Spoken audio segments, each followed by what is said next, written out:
Life is sweet. Let it sweep you off your feet. Hi, this is Allie, and this is Find Your Joy. And oh, ho, ho. Today's going to be a treat. Today we have. Sorry, that's my dog. I know. Well, Tanya's got to sort out her dog first, I guess. But we have Char Woodman and Tanya Gillespie, and there are several things, but we're going to learn a little bit about that. Creators of Adventures with Eleanor, we'll talk about that, and I don't know what madness will ensue. I'm really excited. It's the first time I've had two guests on at once. I think that's the truth. I may be mistaken because, I bumped my head some years ago and I don't really remember much. Anyways, that's okay. Hi and welcome. Welcome. I know. We'll just all. People don't know that I call you Allykins. I know, it's good. It's good.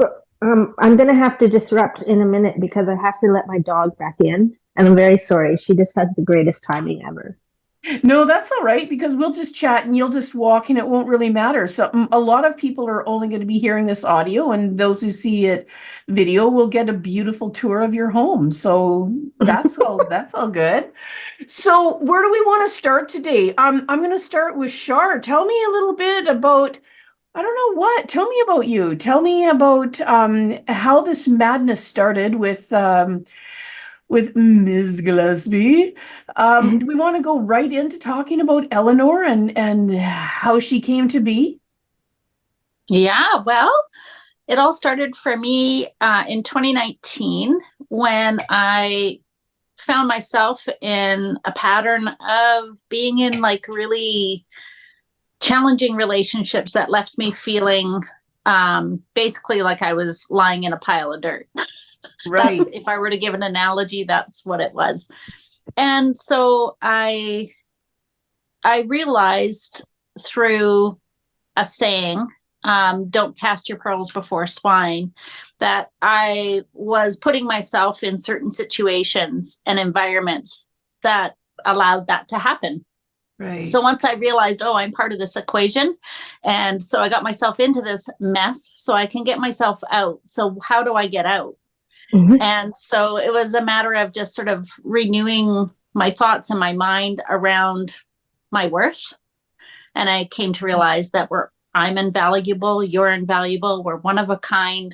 And so the pearl became the representation of that for me. And I shared that story somehow, some way along the way with Tanya.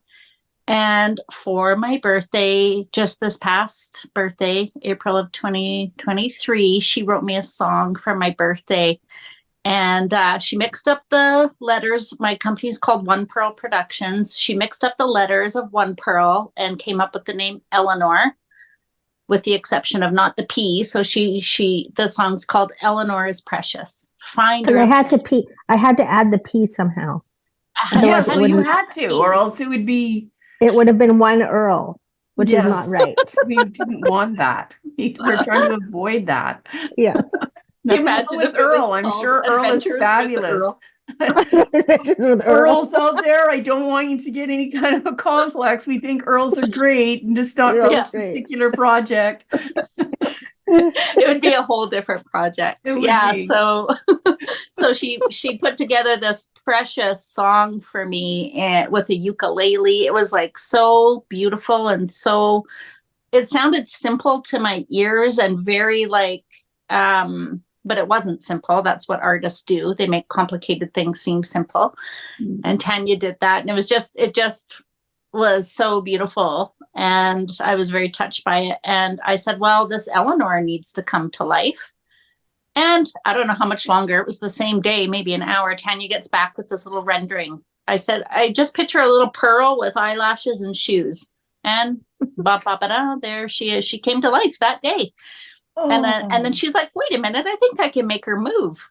And she downloaded this program and there's Eleanor. Oh my gosh, I love that. I love that this is yes, it simply came together. in a most Yes. Tanya sort of way. Mhm. I love that. And I love that when we find out that, I know for me, I was, every time I had a situation that just sucked, everything went wrong, and I felt rather like a victim, and there was all these things.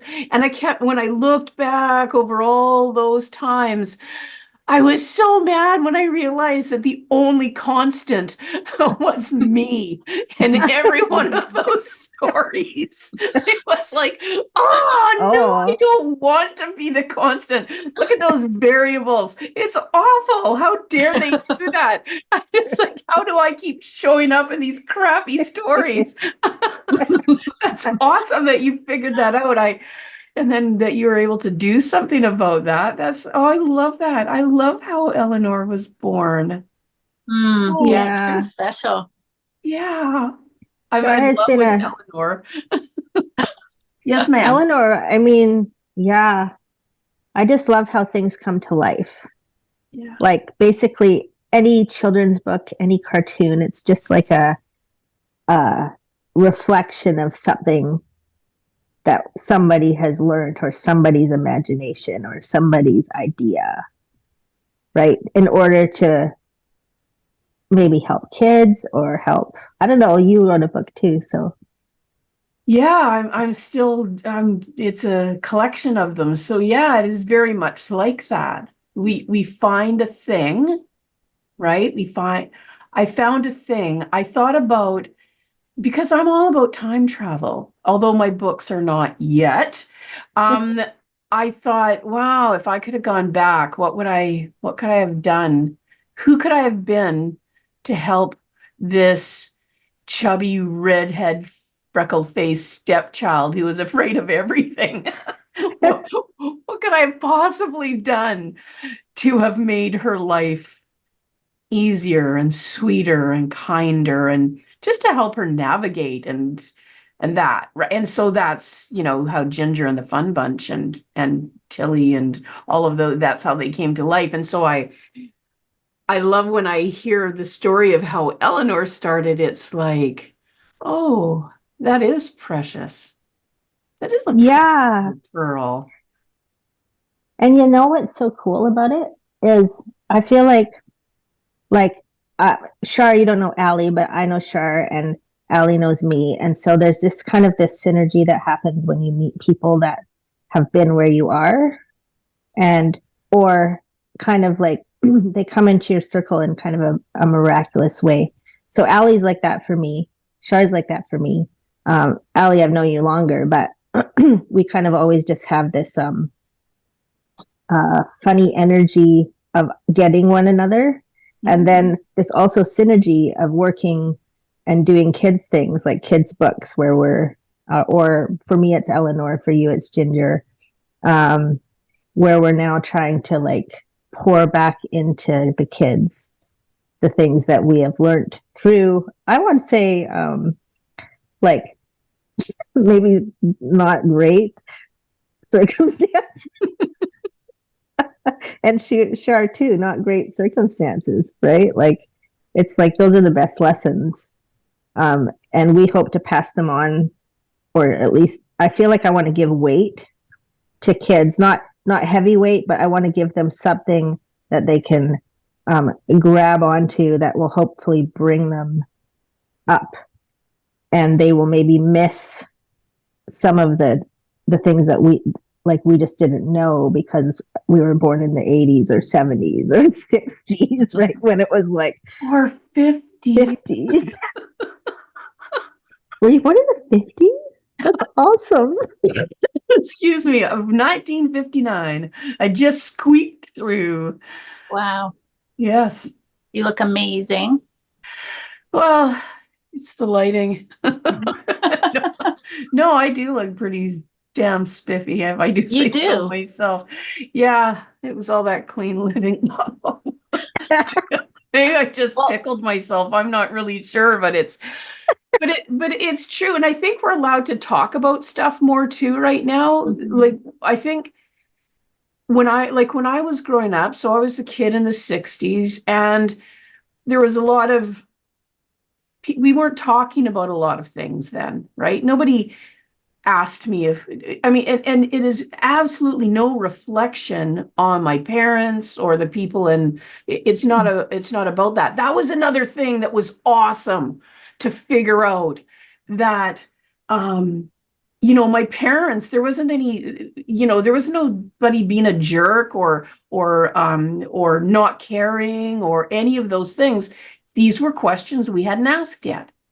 So it was as simple as that. And they came from where they came from, right? So, my parents were the age of people from the Second World War, and they were raised by the people from the First World War. And so they were just really grateful to have food on the table and be alive. I mean, that's, and don't talk about things. I call them the secrets generation, right? And that's how they survived. Like, how else would you survive such horror? And so us, I'm kind of on the cusp of, now I'm a baby boomer, apparently. What comes after the baby boomers? Gen X? I get mixed up. Gen X, yeah. Gen X, and then millennials, I think. Millennials, and then Gen Z, and they're the last one. Yeah, whatever. The last one. I hope it's not the last. There's no more letters after that.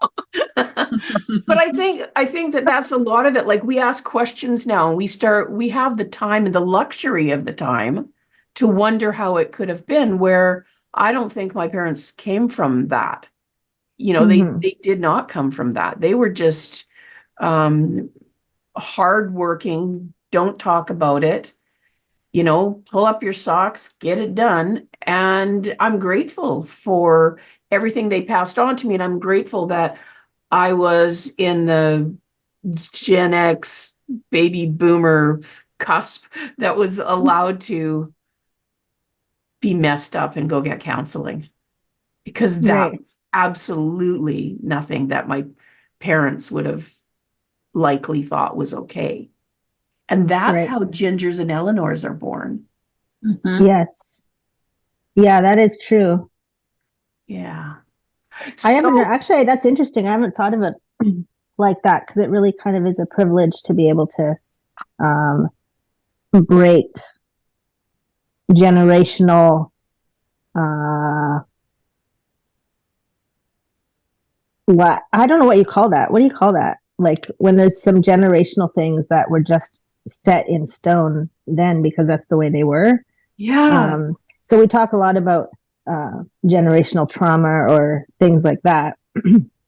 And I mean, COVID kids, that's where part of why we started Eleanor right now, is because COVID was sort of like a worldwide trauma. Yes. Right. And you and I were talking about earlier how the people that have actually kind of experienced trauma and sort of been working through it kind of probably came out best in COVID. Absolutely. It even the playing field, man. This is where we shine, people. We know how to be completely messed up. We can do this. I know. It's like, who knew? Yeah. Except for the babies. So the babies were born into people wearing masks, no contact, no facial recognition, right, other than within their own home. And that lasted for 2 years, 2.5 years. Is that right, Char? 2, 3? Yeah, I'd say, depending on where you live. Yeah. So now those kids are going into preschool. And what they're finding, well, I don't know, maybe you can tell me. What are they finding, Char? That's technical. I can't do it. They're now coming out with studies and reports. I know Harvard did one. And the babies that were born in 2020 have been assessed, and across the board, apparently they're coming out with lower fine and gross motor skills and lower social and emotional intelligence, which makes sense. Yeah. Right? They didn't have the normal experience of being out in public and being in other people's homes. being in different environments.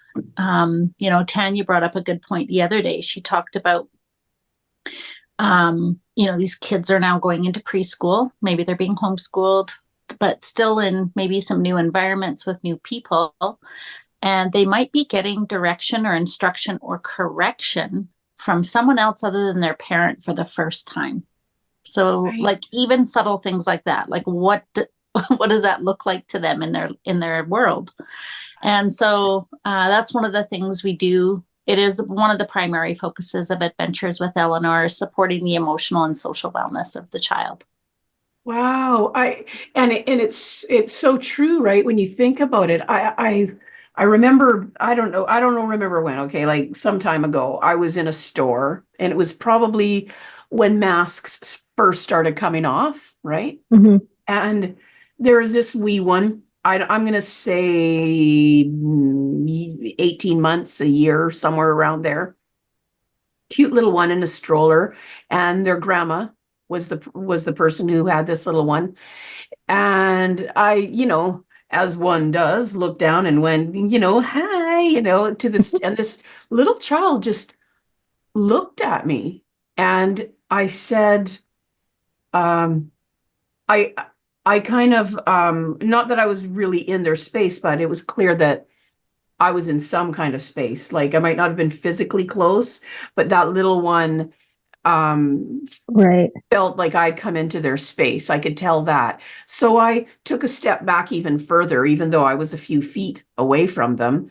And I said, "Oh," I said something along the lines of, um, it's it's not always fun to have a stranger talk to you. I'm sorry. Right. And because kids just aren't like we just get to talk to you whenever we want. I probably wouldn't have although Yeah. there's just something that happens with us, right? We just sort of, it's like when you're pregnant and everybody thinks, oh, this means I can touch your tummy, right? Like it's Yeah. just we got to figure out this stuff. And but the adult, which I think was the grandma, said to me, oh, they're just not used to the world without masks yet. Yeah. Oh, that's so sad. I know. And I thought, oh, I like, I hadn't thought of that. Like I think of things more like coming from, some different types of trauma in my childhood. I always worry about, I'm conscious of how close I get, how I speak, if I speak. I try to at least be aware of things like that. It hadn't occurred to me. Like Mm. you're saying, Char, that hadn't occurred to me, that this little person was just trying to sort out probably being out of their home and being allowed to be out. Yeah. I mean, that's a whole generation. Well, of course, And we're not. seeing like cereal boxes and people and lights and like Yes, so much just stimulation. what is good? Like exactly the stimulation that would be Cereal boxes. Yes, that is Those a are good really one. shiny. I mean, Captain Crunch, that's so Fruit scary. Loops. I mean, those are really pretty I know. things with lots of color, and just to be suddenly around that, and the level of fear that they would have been, the soup that would have been going on, right? The little Yeah. be afraid of everything soup that was occurring. Now, I want to say this because, okay, so here's the thing. So my Nana was born in 1887. Like, Wow. think about that, right? My Yeah. Nana, a person who had a lot of influence in my life until I was 11. So she told me, I sat at her feet and she told me story after story after story. And that was about life on the farm, when you finally had indoor plumbing, cars coming into being, planes coming into being, pandemics, Wow. wars, all of these things that she experienced firsthand. She shared with me, right? And Mhm. that's powerful stuff. My mom was born in 1924, and she was a nurse. And so she shared with me a lot of stories about things. So I had knowledge, firsthand knowledge from, well, I guess it's secondhand knowledge, but firsthand directly from the storyteller. I already Mhm. knew about pandemics. They weren't a shock to me. When it Mhm. happened, I mean, I was the first time I lived through one myself, but Right. people being isolated, staying Right. home. I'd already been told these stories. I mean, I know it must be very shocking to people who didn't have their grandparents and their parents tell Right. them about these things. I personally had it told to me a lot because my mom was a nurse and she'd had to spend Right. time in an iron lung when she got TB. Like there was things that my mom experienced and my nana experienced. So for me, when it happened, I didn't have the big, what are they doing? I was like, oh yeah, okay. My mom and my nana told me that things like this happened. Hmm. But I these think we're things, kind sorry, go ahead. go ahead. I was just going to say, I think we're kind of like, I mean, we've been spoiled a bit. Yeah, we haven't known, For I quite mean, a, in North America, yeah. certainly other places have known that. But the reality is that now how do we teach ourselves first and our little ones? Like, okay, because I always go off everywhere, but that's just, you'll get to know that about me, Char. So Awesome. when they're doing studies about the kids, so here's something, because I do want to know things like this, but the studies wouldn't have been done because we didn't have the luxury of doing such studies, I'm guessing, but maybe not, could be wrong. I often am. But I wonder, that's true, but it's not going to stop me talking and wondering. I wonder if they Good. did studies right after whatever, influenza, Mm. Spanish flu, things like that. Hmm. Were there TB, I don't know, smallpox? Like, did anybody do studies in of how does this impact the children? Probably not, because, children were a little bit more, not that their parents didn't care about them as much as we care about our kids and our grandkids, but in society, people didn't stop and go, I wonder what's happening. Yeah, for the We're kids. grateful that we are now. Yeah. Mhm. Phew, we're Mhm. there now. So the studies that you're talking about, Char, are they, what kinds of things are they saying? I mean, I get the numbers and the emotional intelligence and that. What else are they I don't know if you even know that, but what other things are they telling us about this, like the impact? That's a good question. I briefly, I mean, that was a fairly lengthy article that I read on that. And I did see one other that was done, but I can't reference it right now with confidence as far as where it came from. But I think a lot of it is understanding how to come alongside the families. How do you support the families? That's what I kind of took from it. It's like, yes, we can support the children, but identifying, the stress that happened within the family unit Right. Yeah, and be because able to come people along. lost their jobs, like, Yeah. and And they're their trying to minds. Yeah. be Just on the their, various stressors that the parents or caregivers, teachers would have been experiencing. And how can we support them? So that was part of the one article for sure. And what I took from that is, we've structured Adventures with Eleanor in such a way that one of the things that we didn't have was predictability. One of the things that we had was a bunch of uncertainty. So Eleanor has been structured in a sense where it's a membership, it's a subscription, but you get something every week consistently for a year. Every week you can expect a drop from Eleanor, whether it be a song, the episode, a craft, a Q&A with Chloe, who is a clinical counselor. She's come on board with us, which we're so thankful about, to do a Q&A once a month with the parents, caregivers, teachers. Oh, that's So we awesome. want to, we're looking at the wholeness of it. not just emotional intelligence for the child. It's like, how can we Right. support the whole family or the whole preschool or the whole daycare where we all get value from it and feel seen and heard and understood? And how can we support the best way that we can? And I Wow. think part of that is having these conversations and Yeah. really finding that out for ourselves. Like, I could read more articles on it, but now at this point, I feel like it would be best to have those personal conversations like we're having. Right. Studies can take us so far, I think, and then we have to do something with it. So I didn't honestly go into it too deeply. It's visible to me that is what's happening. Like, Right. Yeah. And Yeah, that's the and- diagnosis, right? Like we've got, yeah, if the diagnosis is, I forget what it's called when you don't drink enough water. dehydration. Thank you. I knew it was fancy. If your doctor tells you you are dehydrated, we don't need to keep talking about that and reading all the numbers. It's probably best just to start drinking some water. You may require IV fluids.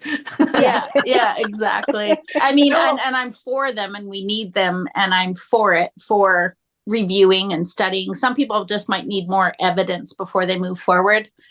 We don't, because we already had it in place. And it's like, okay, well, how can we then support the people that just went through the most challenging time in our recent history, I'll say, maybe our lifetime. So Yes.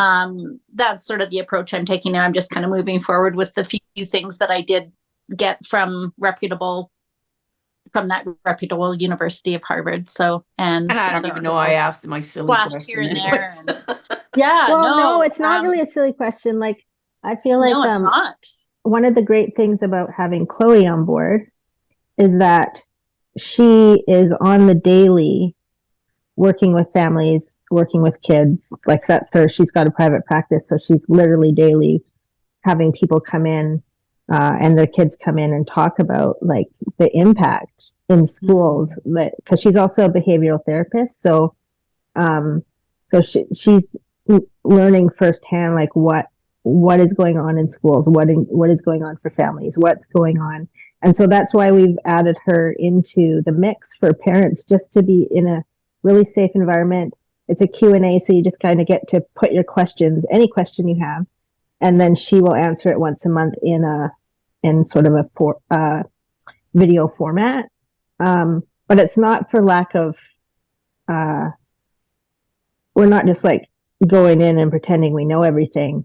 We're bringing people in that are actually working with this daily. And so they do have some, and who knows more than the parent what's going on? Who knows more than the kid? Who knows more than the family what's going on in their own family, right? So it's just a chance for people to come together and kind of go, okay, we have an opportunity here to create a community of people and move this ship towards right. Move it towards standing, or not standing up. That'd be weird. What does it do? It just floats? I'm sorry. This is why I'm the creator of the animation and not the smart one who does all the other things. This is just me and Eleanor. We just get to go with the kids. Yeah. Yeah. Right. We get to learn our little things and be sailing. kids. They are sailing along. They're sailing. So we're gonna right the ship and move it forward into safe harbor, where we all feel like, okay, we're not drowned in here, we're gonna be okay, Wow. I love